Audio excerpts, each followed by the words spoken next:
Okay, in this video we'll show you how you can use Outlook to store your calendar, your diary of appointments for the coming year. Depending on the view you've got, left hand side of the screen again, you're going to either have some shortcut buttons here that take you straight to the calendar or contacts.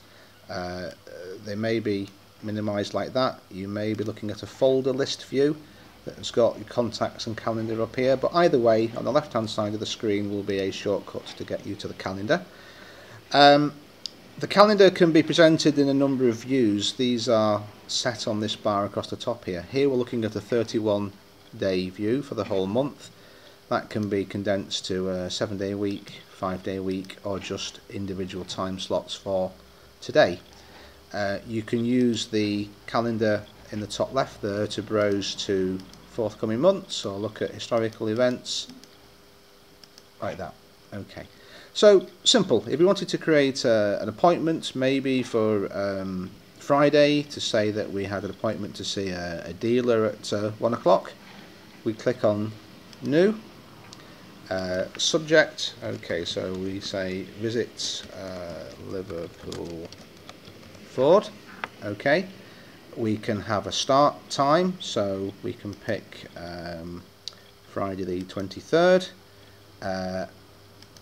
and pick the hour, and also the duration, how long we think we're going to be on site. So we can say, there we go, an hour. And then we can put some extra notes on there. We can discuss new PCP schemes, whatever. Okay, save and close. That then puts the entry onto the calendar view.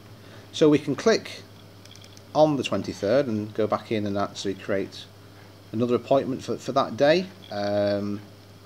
So we can do one for 1:30.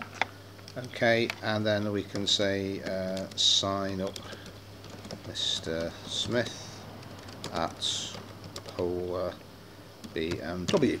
Okay, save and close, and that puts us a second appointment in there. If we look to our 1-day view, we can now see hourly slots. We can see where we are and whether anything clashes with another appointment. That's for simple appointments. You can also do appointments which are actually recurring. Maybe, a simple one, a birthday. Okay, so if we did a new appointment, and if we said, so we said maybe on the 1st of December, it is Michael's birthday.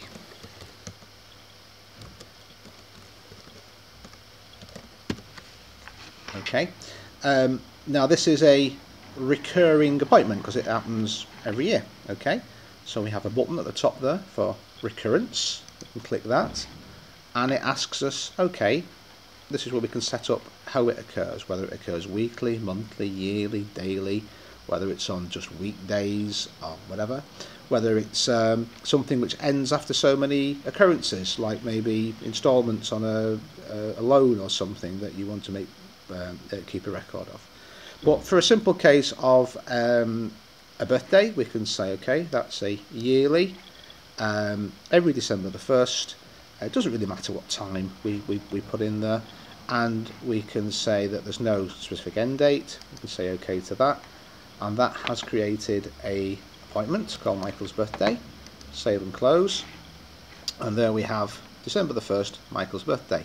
If we were to go forward in the calendar here to December next year, we can see then Michael's birthday is repeated again on December the 1st, 2012. Okay, we can quickly get back to today by clicking on the Today button. Okay, if we wanted to have an appointment that we didn't want to forget about, that we wanted to make sure it reminded us that the appointment was happening, we can actually set it to play a sound, either a bleep or whatever on the computer, or even a sound on the mobile phone to remind us that that appointment's about to happen. So say for example if I went to the one where I've got to sign up Mr. Smith at Polar BMW at 1:30, I can double click the appointment and it shows me the details here. And there's a button here for reminder. If I click on reminder, it says, okay, how soon before the appointment do you want to have a reminder?